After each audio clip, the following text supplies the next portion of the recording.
Hello from Ankara, Turkey. My name is Reza, Reza Vahdani-Sanavi, and I'm so happy to be given this opportunity to present and represent my school in Turkey, the Social Sciences University of Ankara, uh, uh, which from now on I'll refer to as OSPU.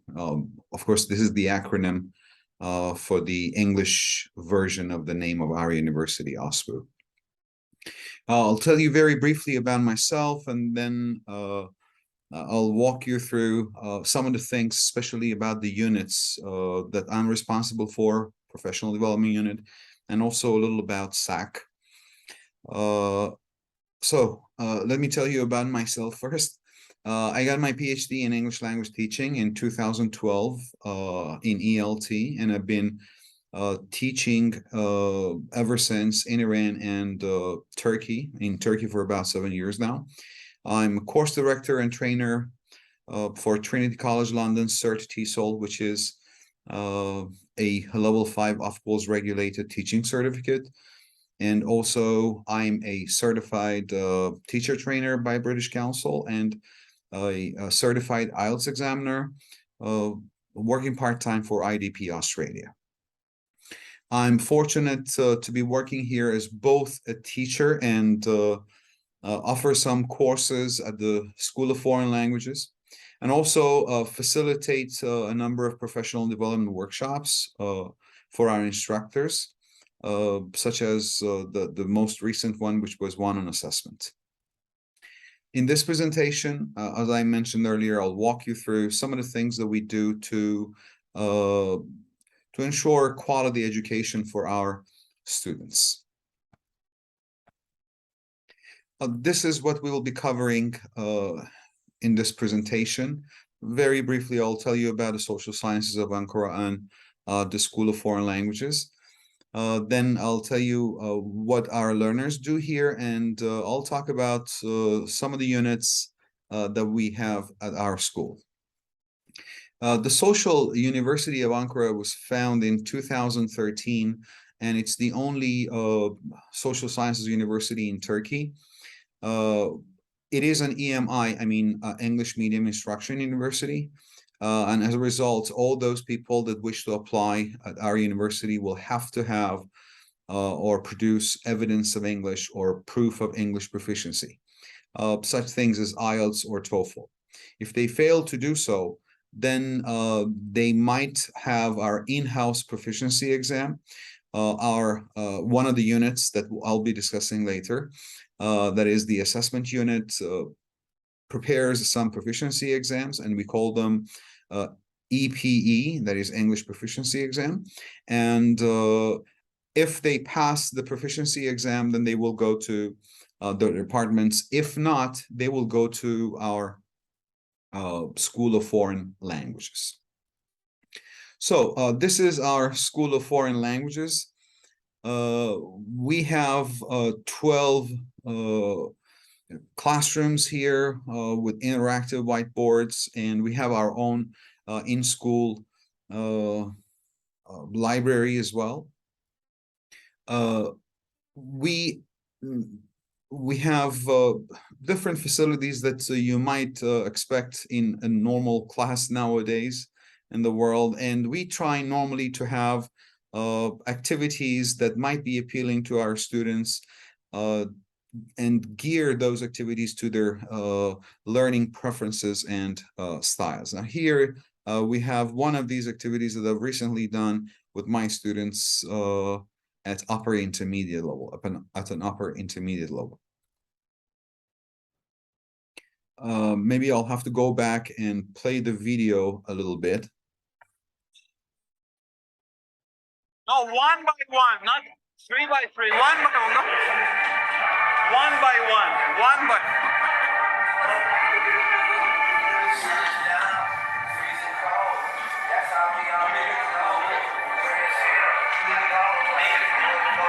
Well, as you can see, it's a running activity in a sense. Mostly, this is about finding some of the things in the book that they were supposed to work on and the exponents and the headings, and they will have to place them in the right order.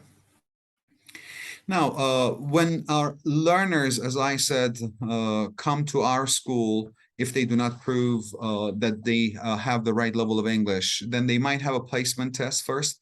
We'll decide what their right level for them is to start their education. If they get a score at upper intermediate, then we will give them a proficiency exam, or as I said, EPE. If they pass that exam too, then they will directly go to their departments. If not, they will stay with us for at least one semester. But within each semester, we have what we call two periods, uh, of 8 weeks. So at each level, and we have 4 different levels, by the way: elementary, pre-intermediate, intermediate, and upper intermediate. And A1, A2, B1, B2 are what we use as the CEFR, or the Common European Framework of Reference. For 8 weeks, they study for about 200 hours. They have 200 contact hours, 80% of which is face-to-face, and 20% of which might be what we know as asynchronous learning, because we have pre-recorded some videos and the students watch those videos, and then we discuss them in the class. So in a sense, it's a kind of flipped version of learning. Then after each 8 weeks, they on the 9th week, actually, they have an ECT or end of course test, and finally they might have their proficiency exam in January, or in early July or late June. They might have their proficiency exam, and also one in September.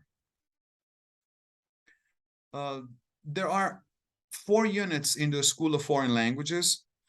One of them is SAC, or Self-Access Center. There is another one which is called the Assessment Unit, or the Testing Unit. Then we have the Curriculum Unit. We have the Professional Development Unit. I will be mostly focusing on Self-Access Unit and Professional Development Unit. SAC, as you can see here, well, maybe not that clearly, the background. Every week, the coordinators of SAC produce a schedule for that week, where the students at different levels can go to different courses, not courses, actually, different sessions. We say that Self-Access Center helps the students become more autonomous and take charge of their own learning, as Oleg says. This also helps them have a better self-image. And the good thing about SAC, or our Self-Access Center, is that, of course, we have some instructors working there as moderators or guides, but mostly SAC sessions are run by our students at a department. Those students who were once maybe our students at prep school or the School of Foreign Languages, and are now studying their majors at their departments, do some voluntary work. They come to SAC and they offer their services to their fellow university mates, doing some kind of voluntary work. Personally, sometimes in my courses at the department, when I'm teaching, I tell the students, I try to encourage them to run some SAC sessions. And I think this is a very good thing. And if I show you some of these videos, you see how the moderators, who are students actually at the departments, feel about the SAC sessions and what they are doing there. Let's listen to some of our moderators. SAC is a really helpful place that helps me and my students. I'm working at SAC, and it's really Thank you. really nice to be here.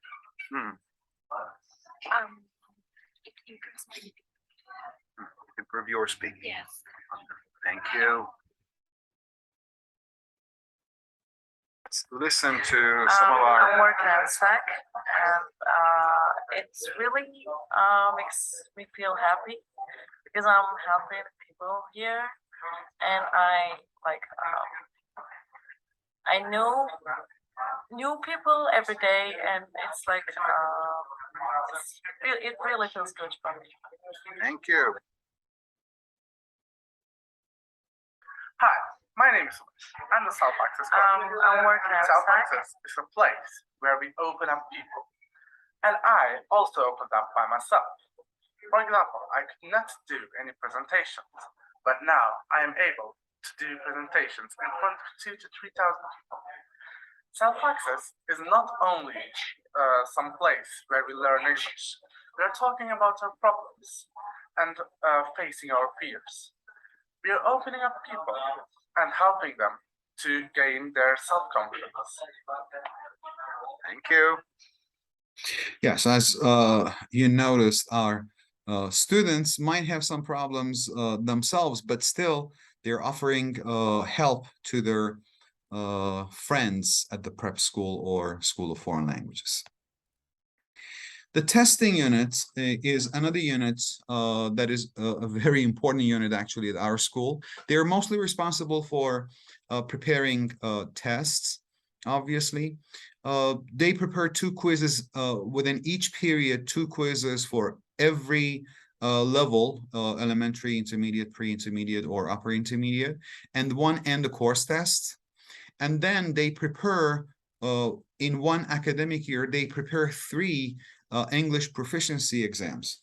One in January, one in, as I said before, late June or early July, and one in September, for especially those people who are entering our school, and or those people who failed to pass the proficiency exam the previous year.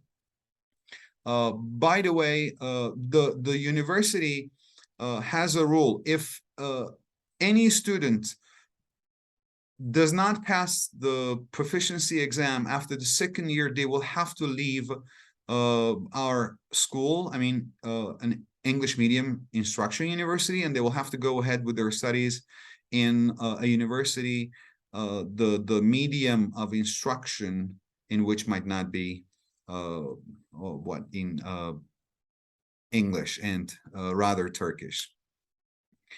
Then recently our administration has decided that we should also prepare a placement test. So previously we used the placement test by Cambridge University called CAMLA, and also one by Pearson company, but nowadays school, for whatever reason, has decided that we should have our own placement test.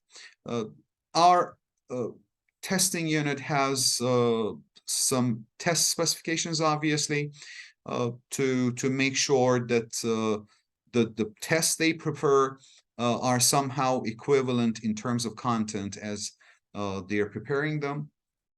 And one very important thing, one very important quality our testing unit members pay attention to is authenticity. That is, they try to make sure that the tasks we use in the tests are somehow, let's say, representative of what the students will see in their departments. So if they can establish this correspondence between the test task as we are using them in our tests and the target language use task, then they would sanction that task type for our exams.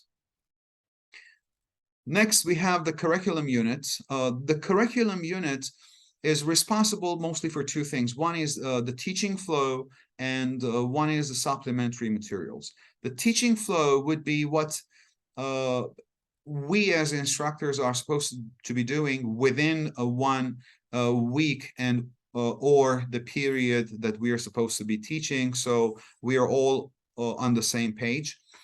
And previously, of course, initially they prepared a document, we call it the learning objectives.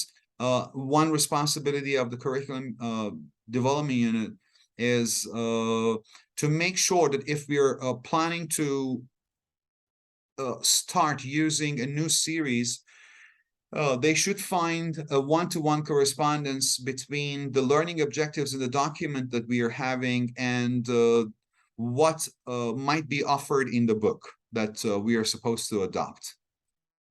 If there is any discrepancy, then the CDU unit or CDU will assign different tasks to different teachers to prepare some supplementary materials.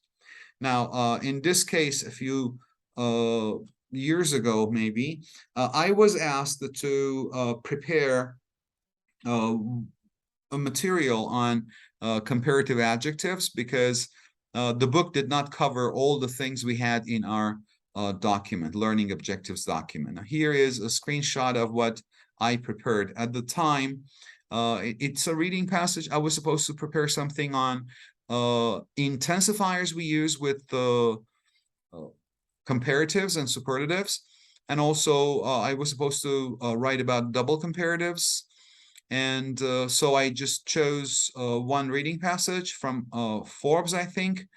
It was Pokemon at the time. It was very popular. Almost everyone played it, and that's why I included this. And as you can see, I color-coded those structures to have textual enhancement, actually, as you can see it here.